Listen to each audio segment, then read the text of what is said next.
Hello, you maltilicious moon pies. That's a yummy malt mention. And a big thank you to Caroline McCabe for providing the malt mention, which is introducing Ralphie Review 1025 here in the Bothy, where whisky gets reviewed. And I'm going to do that right now. Surprise, surprise. Here we are. One that I wouldn't normally consider buying, but I've had a little mini series recently on slightly older aged official bottlings, which are still actually affordable. So we're really looking at 18-year-old single malts, which are under £100 sterling if you're buying them in the UK. And I have to say, there's really not that many left, because prices are going up and will continue to go up if people keep paying the prices. So I'm here, my purpose is to let you know if the price you're paying is actually worth it, based on my experience and my overview. So let's pour a wee dram of this, and I shall now introduce the liquor. It's Scotch whisky, Glenmorangie. It's a Speyside distillery, Speyside stroke Highland distillery. It's 18-year-old, bottled at 46%.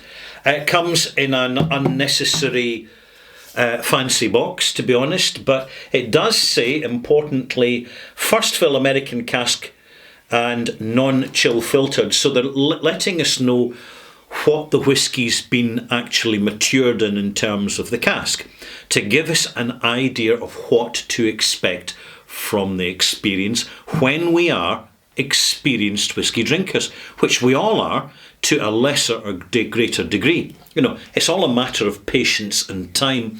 So 47.2% volume. Glad I checked that.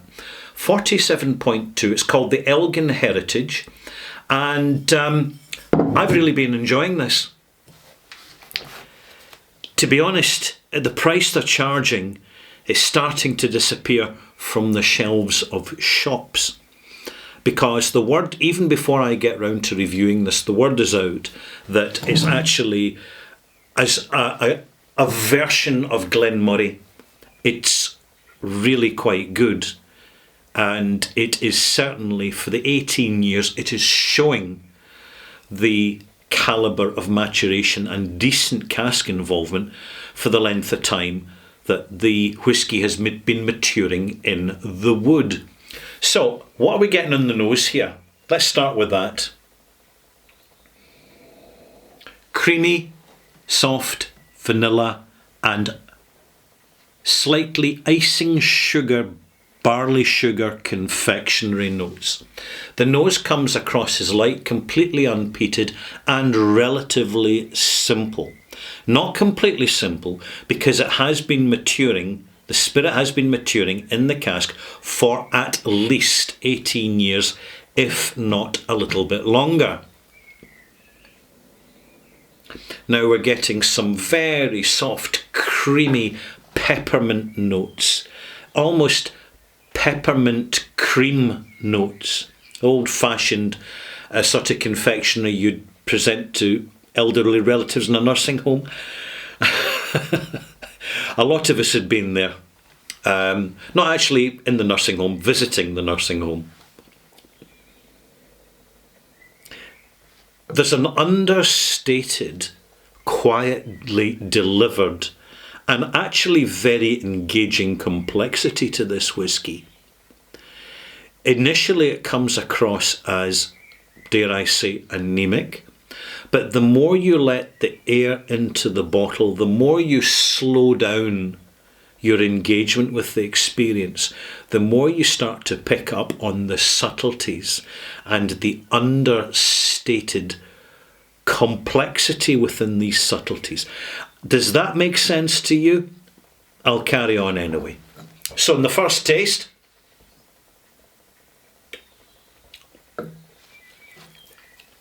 delicious, crisp, almost candy, toffee candy, sweet and sour. Delicious, soft, cereal citrus notes and soft grapefruit rind, quite restrained, along with green apple. Soft green apple, a combination of apples, green and brown apples, and a little bit of pear note, green pear, slightly underripe pear notes. It's very gentle. It's not one of these sherry monster, peat monsters that we're so used to when we go on a flavour chase.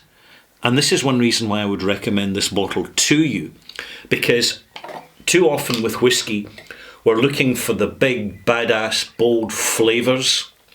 We're looking for the drama within the event. And here, we're getting the opposite. We're getting something far more delicate, restrained, and quiet. But within that delivery, there's still quite a lot going on. All we have to do is slow things down significantly to actually register what's happening. So, very much one to approach with patience. Not a session dram, not one for a whiskey festival.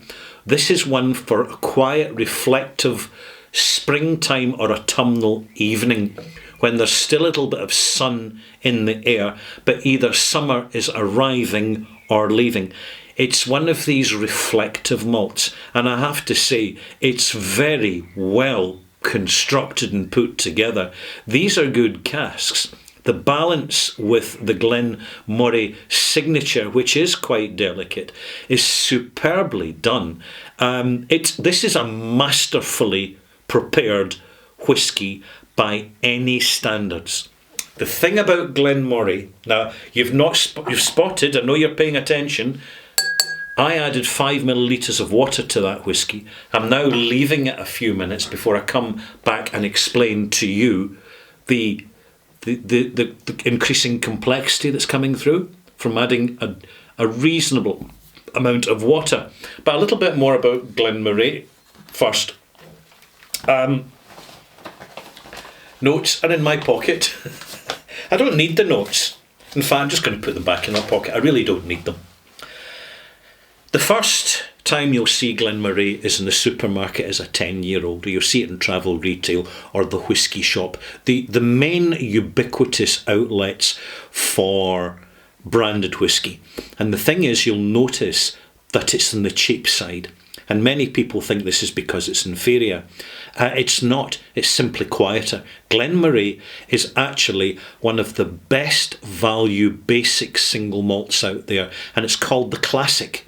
It's a non-age statement, Glenmorangie, and it's bottled at 40%, so it's been chill filtered.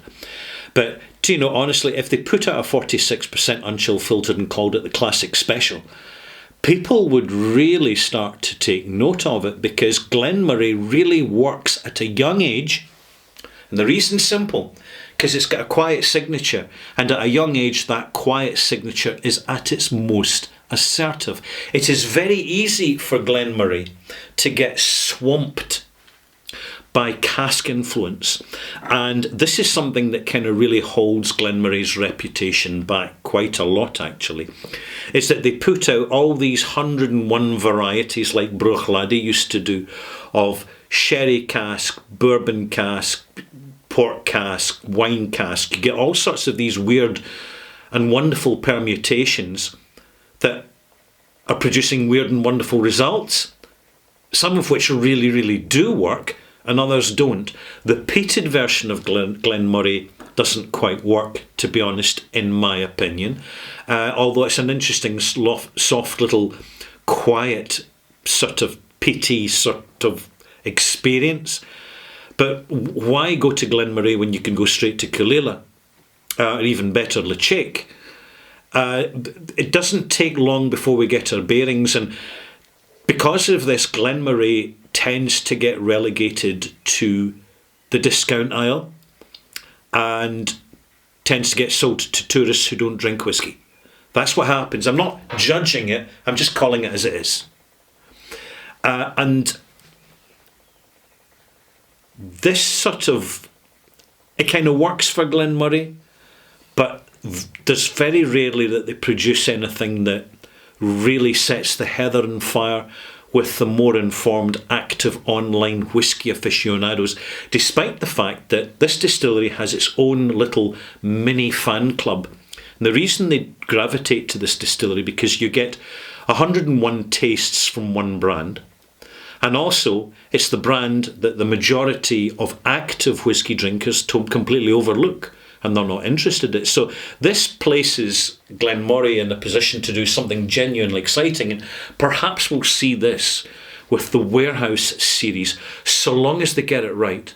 And the Warehouse series is basically virtually cask strength bottlings of what they produce. So the intensity of the delivery of this soft in-house style is more prevalent.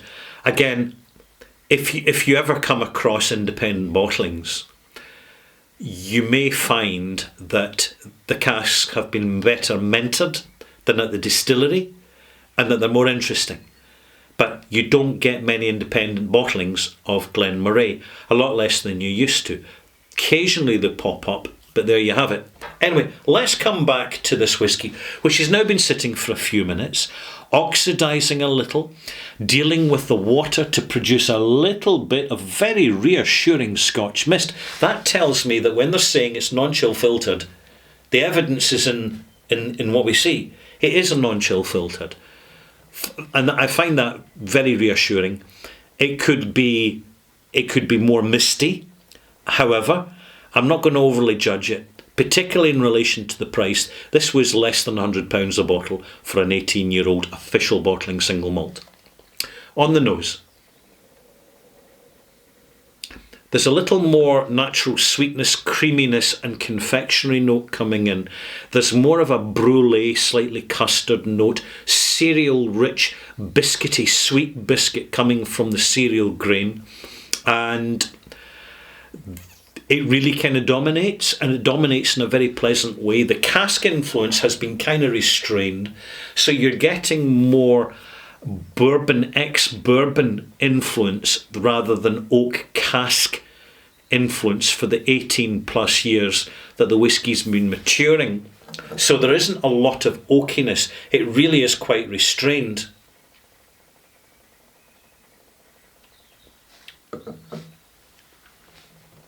Much more complex on the arrival once you add water. Far more exciting. Even if you add just a few drops. If you don't want to go the whole 5ml teaspoonful, I don't judge you for that. I bring whisky down significantly in strength to cut out the alcohol nip to gain access to the flavours without the nip. That's why I add so much water. I'm not alone. The master blenders do the same. We're after the flavour, not the kick, not the buzz, not the nip. And I could add, in fact, I'm going to add a drop more water to that yet. By virtue, it's been delivered at a higher strength, and I'm looking at the versimetry, the swirling within the liquor, and it's nice and thick and dense. So the water's not immediately bonding with the liquor, which tells me of the solids, the proteins, the high ester, the fatty acids, the high ester flavonoids. And there is a slight esteriness in this. And the vegetable oils from the barley and from the cask, they're all contributing. So a lovely density to this malt. So they're not calling our bluff here when they say it's unchill filtered.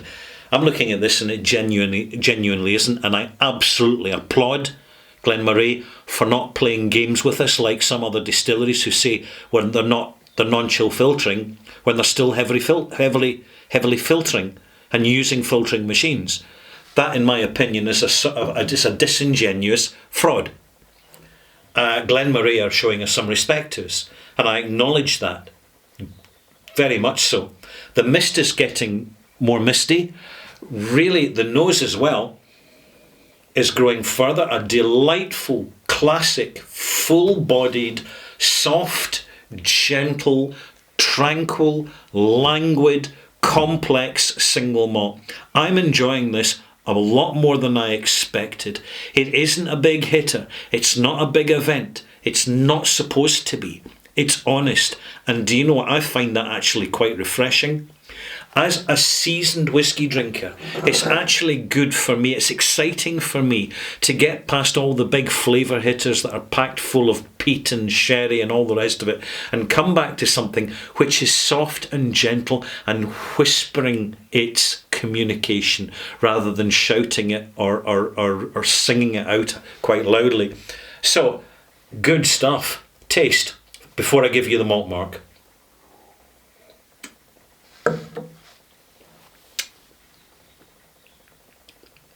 Clean, full flavoured, soft, pear, apple, pineapple, creamy, full of vanilla, full of barley sugar, fresh, lingering, holds in the palate really well for the age, finished, soft. There's no caramel colourant in this, by the way. I can tell you that right now. There's no caramel colourant because the finish is lovely and soft and clean, and that just little sparkle of pear, soft pear juice and apple juice just in the finish, and little hints, mere hints of sweetened tannins. An absolute joy. Malt mark.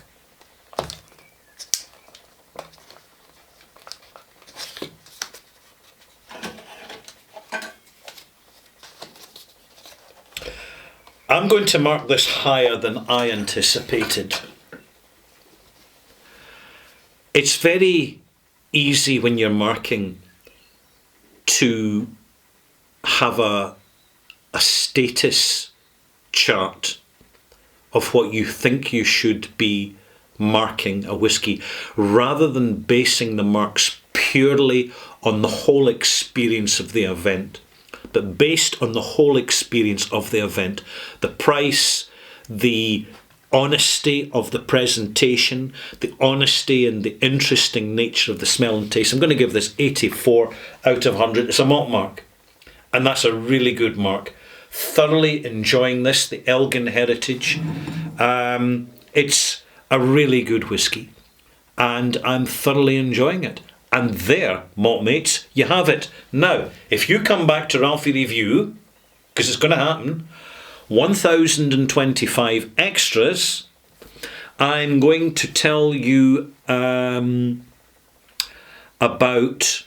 What am I going to tell you about? I'm going to go for it, actually. I'm going to tell you why you have to be very, very careful with investing in casks of whiskey, particularly now. And I need to make this video sooner rather than later. So it's going to be controversial. There will be a rant in it. So if you don't want to miss it, make sure you're subscribed. Click the subscribe button, and I will be discussing in even more depth on my Patreon channel with the additional content there. So if you are interested in additional extras and live streams, you will find that on patreon.com/Ralphie, R-A-L-F-Y. Anyway, it's been lovely to see you. I always enjoy your company, because the only people who watch this sort of video that lasts about 20 minutes are people who are genuinely interested in whiskey and other quality spirits. So, I value your company. Please leave a comment. I can't respond to comments like I used to, because there's too many. And I've got to focus in responding to the majority of comments in the Patreon channel, because it clearly has priority, because people just give me a wee bit a month to subscribe. It's not a lot, just a little bit. And so I have to prioritise them, quite rightly. But feel free to comment, and I look forward to bringing you more content on my channel called Ralphie.com. Here I am, in the bothy. More coming along soon.